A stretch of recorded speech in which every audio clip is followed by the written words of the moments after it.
Bienvenidos, esto es Informe Extra. Empecemos con Venezuela. Edmundo González Urrutia, presidente electo de Venezuela, ha anunciado que María Corina Machado será su vicepresidente en un gobierno que, de acuerdo con la Constitución venezolana, debería empezar el próximo 10 de enero. Vamos con el informe. El líder opositor venezolano Edmundo González Urrutia confirmó que María Corina Machado será su vicepresidenta si asume la presidencia de Venezuela el próximo 10 de enero, según declaró en una entrevista al diario español El País. González, actualmente en el exilio, afirmó que fue elegido por más de 7 millones de venezolanos en los comicios del 28 de julio, en los que la dictadura chavista nombró fraudulentamente a Nicolás Maduro como ganador. La determinación es estar en Venezuela para tomar posesión de mi cargo, al que fui electo por más de 7 millones de venezolanos y, si se hubiese permitido el voto en el exterior, esa cifra habría sido aún mayor, aseguró González. Mientras tanto, Machado, quien se encuentra en la clandestinidad, acompaña a González en su desafío al régimen de Nicolás Maduro, en el poder desde el 2013. El Consejo Nacional Electoral declaró a Maduro como ganador de las elecciones, pero hasta la fecha no se ha publicado un desglose oficial de los resultados. La oposición venezolana sostiene que González Urrutia obtuvo la mayoría de los votos y ha respaldado esta afirmación con cientos de miles de actas de escrutinio, validadas como legítimas por observadores internacionales del Centro Carter y la ONU. A pesar de las amenazas y las condiciones adversas, Edmundo González insiste en que asumirá la presidencia y promete liderar un gobierno que represente a todos los venezolanos, marcando un nuevo rumbo en la lucha por la democracia en el país sudamericano. Bueno, el presidente electo de Venezuela se encuentra en el exilio hace unos meses, pero no se trata del único líder político de Venezuela que ha tenido que partir ante la presión del régimen. Tenemos los casos de Leopoldo López, de Juan Guaidó, de Antonio Ledesma y también de Julio Borges, todos importantes dirigentes de la oposición y que protagonizaron importantes episodios en contra del régimen que se han visto forzados a partir al exilio. Y bueno, en el caso de María Corina Machado, desde hace un tiempo, ella se encuentra en la clandestinidad. Entonces, tenemos una situación en la que el presidente electo está en el exilio y la verdadera líder de la oposición se ve forzada a mantenerse en la clandestinidad, además de otros líderes políticos también en el exilio. Bueno, la situación de Venezuela es bastante grave. Como se sabe, el régimen aumenta cada vez más la represión y este proceso de convertir el país en una suerte de nueva Cuba, de un proceso de cubanización de Venezuela, en el que hay a la fecha 1.900 presos políticos, de acuerdo con la ONG Foro Penal. Tenemos además un grupo de dirigentes de 20 Venezuela asilados en la Embajada Argentina en Caracas, una embajada que tiene representación del gobierno de Brasil y que viene siendo desde hace más de una semana asediada por las fuerzas del régimen. Les han cortado la luz, les han cortado el agua, bloquean el acceso al internet y además un régimen, pues una situación en la que hay ausencia total de separación e independencia de poderes. El Ejecutivo, como se sabe, encabezado por el dictador Nicolás Maduro, pero en el Ejecutivo también está Delcy Rodríguez. También se encuentra Diosdado Cabello, que se señala que es el verdadero líder de este régimen antidemocrático. En el legislativo está Jorge Rodríguez, hermano de Delcy Rodríguez, la vicepresidente. En el judicial está Carislia Rodríguez. En el poder electoral, como se sabe, Elvis Amoroso, quien protagonizó o, digamos, encabezó este escandaloso fraude electoral en contra de la oposición. Y como parte del llamado poder popular, como fiscal general de Venezuela está Tarek William Saab, quien está protagonizando y encabezando la represión, una represión implacable contra los opositores. Como parte de esta represión y este amedrentamiento a la oposición, él anunció que en caso de que Edmundo González Urrutia regresara a Venezuela de su exilio, este sería detenido. Y bueno, en este escenario tenemos que la Constitución de Venezuela, el artículo 231, señala lo siguiente, y cito: el candidato elegido o candidata elegida tomará posesión del cargo de presidente o presidenta de la República el 10 de enero del primer año de su periodo constitucional mediante juramento ante la Asamblea Nacional. Es por ello que Edmundo González Urrutia, de acuerdo con la Constitución, tendría que regresar. Y bueno, esto es lo que ha señalado al respecto. Vamos con sus declaraciones. Determinación de estar en Venezuela para tomar posesión de mi cargo al que fui electo por más de 7 millones de venezolanos. Yo salí de Venezuela de manera temporal. Yo sabía que yo iba a regresar en cualquier momento. Y el momento es el 10 de enero, la fecha de la toma de posesión. Hay otras vías para llegar. Y en cualquier caso, usted es consciente de que hay muchas posibilidades de que sea detenido si vuelve a Venezuela. Confío que no será así. Yo estoy mentalmente preparado para el regreso a Venezuela. Todo depende de si saben cuando yo llegue, eso es lo que yo no voy a develar.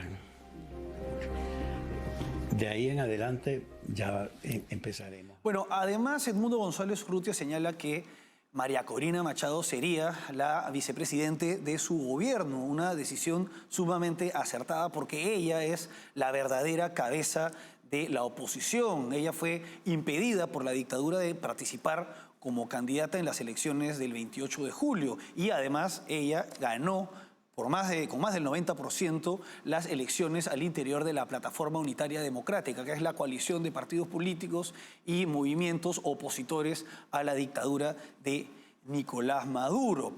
En caso de regresar, tendría pues que juramentar, según la Constitución, ante la Asamblea Nacional, algo muy difícil de realizarse en vista de que esta está controlada por el régimen, por el partido oficialista, el Partido Socialista Unido de Venezuela. Al margen de esto, recordemos que en el 2019, cuando hubo una asamblea opositora, que fue la que nombró presidente interino a Juan Guaidó, el propio Maduro no juramentó ante la Asamblea Nacional, sino ante la Corte Suprema. Entonces, el punto es que Edmundo González tiene que regresar y juramentar y ya se vería ante qué institución o de qué manera juramenta, pero él tiene que volver y como ha señalado en sus declaraciones, él está preparado para asumir el rol histórico que le corresponde en estas circunstancias. Bueno, vamos ahora a una pausa y regresamos con el acuerdo entre el Mercosur y la Unión Europea.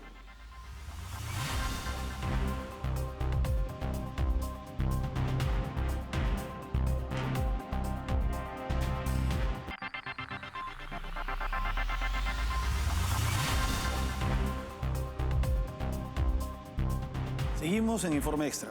Ahora vamos a analizar el acuerdo entre la Unión Europea y el Mercosur y también la situación económica de Argentina, acompañados por Eloy Vera, abogado, periodista y analista político. Eloy, gracias por acompañarnos. ¿Qué tal? Gracias por recibirme de vuelta. Bueno, Eloy, antes de comenzar con las palabras que ha tenido Javier Milei acerca de la suscripción de este acuerdo, ¿podría señalarnos cuáles son los aspectos más importantes que implica este acuerdo entre el Mercosur y la Unión Europea?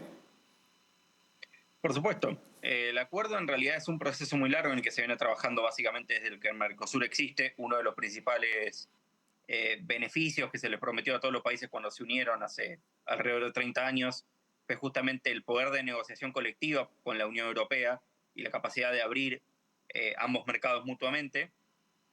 Parecía que empezaba a concretarse cuando se llegó más o menos a un acuerdo acerca del texto del tratado durante la presidencia de Mauricio Macri.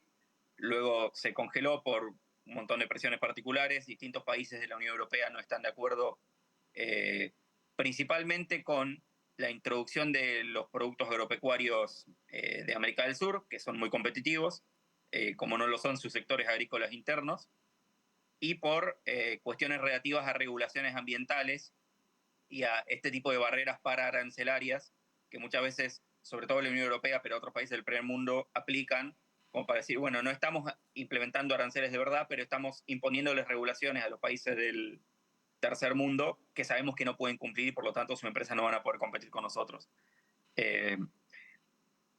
Pero cada tanto se siguen avanzando con estos acuerdos y ahora lo que se llegó es a el texto definitivo que va a tener que pasar a lo que se llama un acuerdo técnico de cooperación, que básicamente son la forma concreta en que todos los países van a coordinar en la implementación de las regulaciones para que, por ejemplo, las empresas argentinas o brasileñas puedan adaptarse a las regulaciones necesarias para vender en la Unión Europea sin que les hagan problemas y viceversa. Y otras cuestiones como de cooperación científica, certificaciones, etcétera. Ese es el proceso que se da últimamente y que significaría, por supuesto, crear el mercado común o la zona de libre comercio más grande del planeta, si se llegara a implementar del todo. ¿Y qué tanto peso tiene el Mercosur como mercado? El Mercosur realmente no tiene demasiado peso internacional en cuanto bloque, en cuanto a lo que se prometía que era la capacidad de negociación colectiva. Obviamente tiene mucho peso porque son países productores de materias primas muy importantes. Argentina siempre fue conocida como el granero del mundo. Brasil, Uruguay no se quedan atrás. Y además que últimamente también tiene un boom de recursos minerales. Gas, petróleo, litio incluso, con el famoso triángulo de litio. Dos de los países del triángulo están de alguna forma asociados al Mercosur, Bolivia y Argentina. Así que tiene mucho potencial, pero cuestiones organizativas han hecho que no se pueda desarrollar del todo. Principalmente ha funcionado más como una especie de arancelamiento hacia afuera y como una forma, a veces se dice, de imperialismo económico brasileño, una forma de que a estos países les resulte más eficiente comerciar con Brasil, que siempre es el país más grande y por lo tanto el que más sale beneficiado de la relación mutua, y que no puedan abrirse a acuerdos económicos con otros países. Por eso en los últimos años varios de los presidentes del Mercosur estuvieron amenazando con romper, aunque sea parcialmente, y buscar acuerdos de libre comercio por su cuenta. En su momento, el expresidente del Mercosur justamente y presidente del Uruguay, Lacalle Pou, y ahora el nuevo presidente argentino y presidente del Mercosur también durante estos 6 meses, Javier Milei. Ahora, con respecto a los países de la Unión Europea, ¿cuáles han sido los más opuestos o, digamos, en qué países ha habido más oposición a este acuerdo? Cada uno tiene sus particularidades. Cada uno tiene algo que temer, algo que ganar también, obviamente, como siempre en una situación de libre comercio, pero cada uno tiene un sector importante, un lobby, que tiene bastante que perder de una apertura de las importaciones de productos latinoamericanos. Pero los principales han sido, digamos, el eje agropecuario. Hasta cierto punto Holanda, hasta cierto punto Bélgica, pero sobre todo Francia. Francia tiene un sector interno agropecuario muy fuerte, muy protegido por barreras arancelarias y pararancelarias, y que tiene un mercado captivo muy importante en la Unión Europea. Es una de las razones, por ejemplo, por las que Francia tampoco estaba muy contenta con la idea de incorporar a Ucrania, que también es uno de los graneros del mundo, y uno de los motivos por los que Francia, cada tanto vemos estas famosas fotos donde está correteando por los bosques con Lula, que va a hacer presión para que Brasil le imponga a sus productores una serie de regulaciones ambientales que los hagan menos competitivos en el mercado mundial y por lo tanto, cuando eventualmente se tenga que dar una apertura, no golpee tanto al sector interno agrícola en Francia. Ahora, Javier Milei ha asumido la presidencia del Mercosur. ¿Podría señalarnos cuál es su postura ante este bloque? ¿Cuáles son sus principales críticas? Bueno, lo principal obviamente es una postura a favor del libre comercio, consistente con su ideología libertaria, aunque, como digo, ha criticado el Mercosur porque lo que te da en capacidad de negociación te lo quita por la necesidad de una coordinación. Es decir, siempre que quieras abrir el comercio al exterior, necesitas, y sobre todo en este tipo de negociaciones tan complejas, que de por sí es algo que toma mucho tiempo, aunque todas las partes estuvieran de acuerdo, por lo que lleva a implementarlo técnicamente, necesitas que todas las partes estén de acuerdo, y hay una en particular que tiene un gran mercado cautivo en el Mercosur, que es Brasil, que por ejemplo tiene su propia industria interna automovilística que no quiere la competencia de la industria automovilística de Alemania, que es de calidad mundial. Y en general también hay presiones internas dentro de Argentina, que son las que Milei está intentando eliminar últimamente con la eliminación gradual de barreras arancelarias, de las industrias protegidas. Y esto medio que siempre pasa y es la gran crítica que tienen tanto Milei como Lacalle Pou. Hay un ciclo de los países latinoamericanos por el cual siempre que uno o dos países del Mercosur o de cualquier otro bloque comercial están dispuestos a una apertura, hay otros 2 o 3 que la vetan. Y generalmente esos 2 o 3 tienen suficiente poder para presionar a las demás. Eloy, vamos ahora a una pausa y regresamos para analizar la situación económica de Argentina.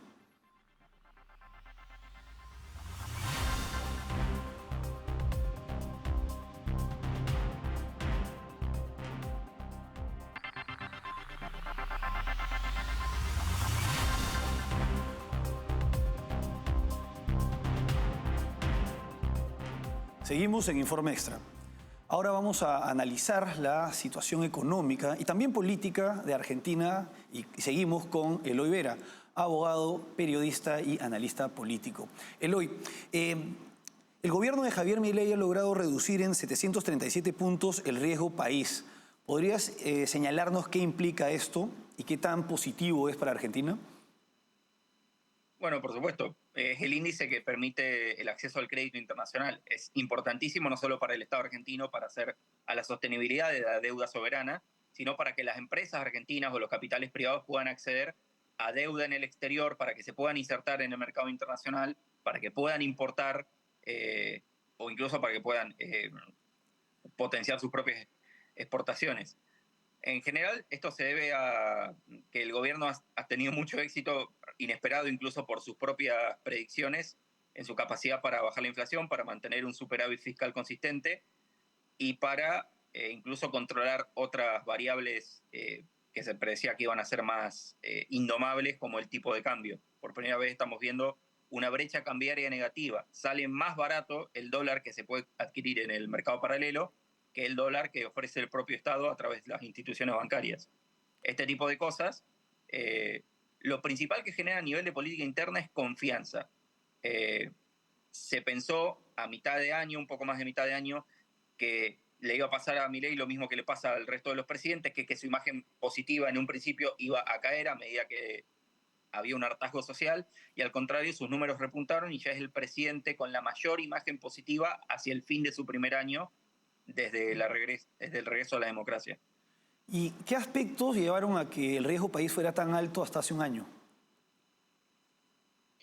Lo principal es la credibilidad. El gobierno se ha demostrado muy obstinado, en un buen sentido, en cumplir todas sus metas fiscales y sus promesas en cuanto a no aumentar el gasto público, en cuanto a mantener la restricción presupuestaria, en cuanto a empujar la legislación que había prometido para promover la inversión de capitales privados. En ese sentido también ha demostrado una gran habilidad política. En su momento, a principio de año, decían los opositores, el gobierno de Milei es como la Pascua, no se sabe en qué mes cae, pero se sabe que cae más o menos a principio de año. Y al final el gobierno se cayó y de hecho logró instalar una serie de legislación y una serie de temas en agenda que demuestran que hay un compromiso serio que hace que ya para el año que viene se espere un repunte de la actividad económica, que ya se está viendo este año, crecimiento, que hace muchos años que Argentina no tiene, e inclusive que se avisore la salida del cepo cambiario.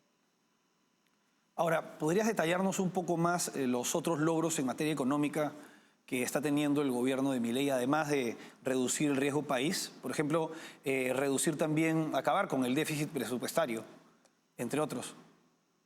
Sí, lo principal que se hizo fue mantener el presupuesto del año anterior, lo cual evidentemente genera, como había una serie de variables que mantenían la inercia inflacionaria del año anterior, es decir, 2023 en 2024, hizo que el gasto se licúe en términos reales. Es decir, mantenés gastando la misma cantidad en dinero nominal, pero como el dinero vale menos, eventualmente eso se va valiendo cada vez menos. Es menos el peso del Estado sobre el porcentaje del PBI argentino. En general se eliminaron un montón de transferencias discrecionales, se eficientizó una serie de cuestiones que tienen que ver con la estructura del Estado, la cantidad de ministerios, el sueldo de los empleados públicos. Y en otros sentidos, simplemente haciendo buen uso de su credibilidad y de ciertos instrumentos financieros, se renegociaron las deudas, se pateó, digamos, para adelante algunas de las cuestiones más urgentes, y creo que lo principal que ha sustentado la credibilidad es el hecho de que se frenó del todo la emisión monetaria y se ha mantenido constante la base monetaria a lo largo de todo el año. Eso es lo principal que da cuenta de que el gobierno haya podido mantener constante el superávit fiscal que se alcanzó a los pocos meses de gobernar. Y en cuanto al control de la inflación, Bueno, el haber mantenido constante la base monetaria y, de nuevo, mediante cierta intervención en el tipo de cambio, que dentro de todo ha flotado dentro de una banda bastante razonable. Se predecía que con este gobierno iba a pasar lo mismo que ocurría con gobiernos anteriores, que es que iban a lograr mantener baja la inflación, pero generando devaluación, es decir, una disparada del valor del dólar que iba a afectar el comercio exterior. Eso finalmente no pasó. Y de hecho ya se está pensando que el gobierno podría estar sacando el cepo cambiario, o sea que ya se habría estabilizado del todo la relación y que ya estamos listos para una flotación libre del dólar entre abril y junio, dependiendo en parte de la conveniencia electoral y de cuándo vayan a ser las elecciones del año siguiente. ahora, en el plano más político, ¿a qué se debe el distanciamiento entre Javier Milei y Victoria Villarroel? Se debe a dos factores, sobre todo. Hay una serie de diferencias ideológicas, vienen de dos tradiciones distintas. Por más que Milei tiene ciertos factores conservadores, digamos, y obviamente que ha tenido una política de bastante preferencia por las Fuerzas Armadas, por las Fuerzas de Seguridad, viene una tradición más bien libertaria, abierta al mundo, abierta a la influencia de otros líderes como pueden ser Donald Trump, Brasil, ha elogiado a Margaret Thatcher, mientras que Villarroel viene más de una línea nacionalista, bastante fuerte en la Iglesia Católica Argentina. Generalmente ven con malos ojos la libertad comercial, generalmente son más amigos en cuestiones no solo culturales, sino económicas del peronismo, del proteccionismo, de mantener artificialmente un complejo industrial militar local, y de ser agresivos innecesariamente con ciertas potencias occidentales de las que Milei quiere ser aliado. Por ejemplo, no vieron con buenos ojos que Milei se acerque a la OTAN.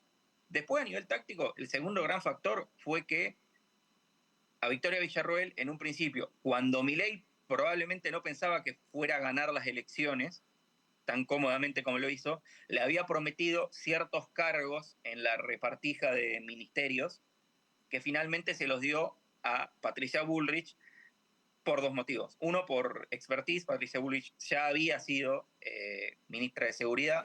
O sea, los tres cargos que le ofreció fueron seguridad, defensa y parte del aparato de inteligencia, que es lo que le interesa a ella como parte de la familia militar, pero se lo terminó dando a la gente de Bullrich porque ya venían de esas áreas, porque tienen más experiencia técnica y porque, la verdad, su apoyo táctico, los votos que contribuyen a la coalición, tanto votos en las elecciones como votos a nivel legislativo en el Congreso, son más importantes que lo que puede aportar Villarroel, que la verdad no tuvo mucho capital propio.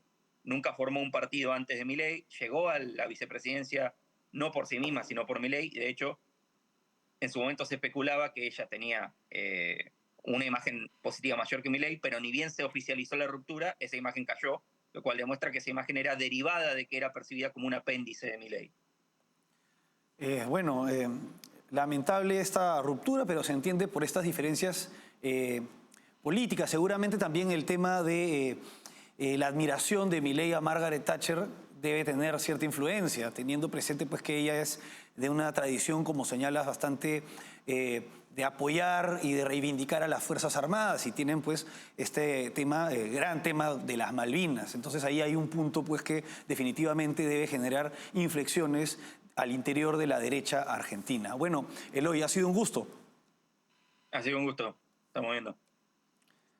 Hasta aquí Informe Extra. Gracias por acompañarnos.